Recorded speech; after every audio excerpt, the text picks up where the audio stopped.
In the heart of Phnom Penh, where the city's vibrant chaos of motorbikes and markets hums with life, lies an island of sublime tranquility.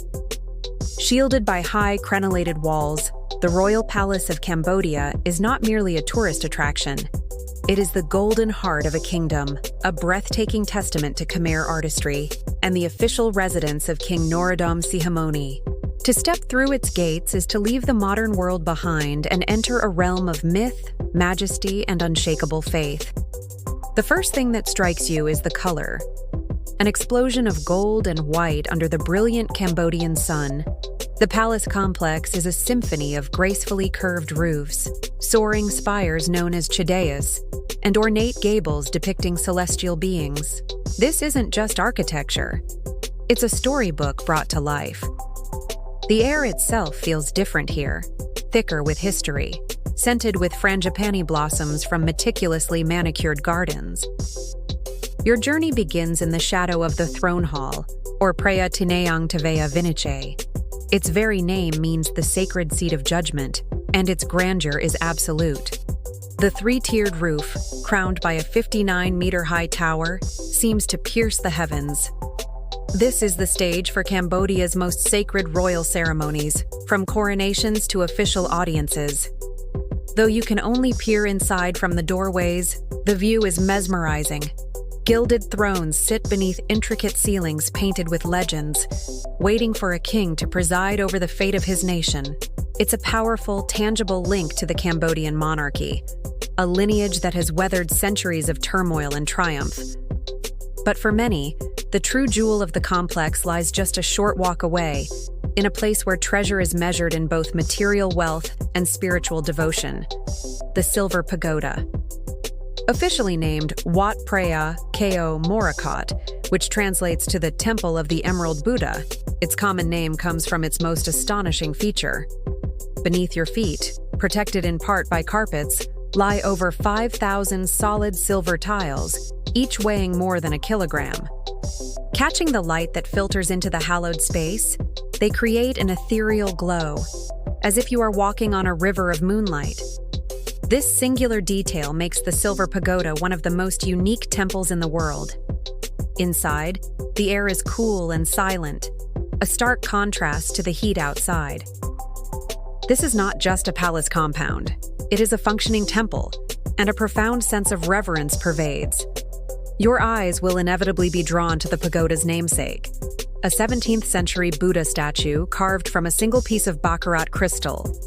Perched high on a gilded pedestal, this emerald Buddha is a masterpiece of translucent green, radiating an aura of serene divinity. Yet, the wonders don't stop there. Standing before it is another, almost impossibly opulent figure, a life-sized solid gold Buddha from 1907. Weighing 90 kilograms, it is encrusted with an astounding 9,584 diamonds, the largest of which is a breathtaking 25 carats. It's a dazzling display of faith and fortune, a gift from King Sisawath to honor the legacy of his predecessor. The room is a treasure trove, housing countless other priceless artifacts: golden stupas, diamond-encrusted swords, and delicate Buddha figurines gifted by heads of state from around the globe. It's a collection that rivals any royal treasury on Earth. As you wander the palace grounds, you'll discover more layers of history. The elegant Moonlight Pavilion, an open-air stage where the Royal Cambodian Ballet once performed dances under the stars. The towering stupas containing the ashes of former kings. And, painted along the interior of the compound walls, are vast, fading murals depicting scenes from the Reamker, the Khmer version of the epic Ramayana. These murals, weathered by time and humidity, tell ancient stories of gods, demons, and heroic princes, wrapping the entire complex in a blanket of mythology. Visiting the royal palace is one of the essential things to do in Phnom Penh, but it requires a bit of preparation.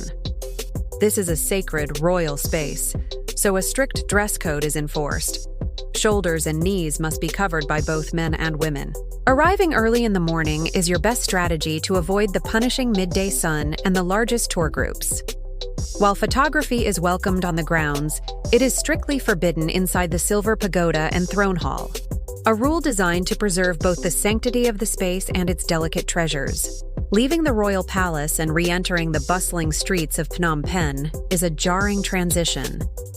You step out from a world of gilded spires and silver floors back into the rhythm of modern life. But the impression it leaves is permanent. You haven't just seen a beautiful building. You've felt the enduring spirit of the Khmer people, a culture that, despite everything, has preserved its grace, its faith, and its dazzling golden heart. It's more than just what to see in Phnom Penh. It's a place you must experience.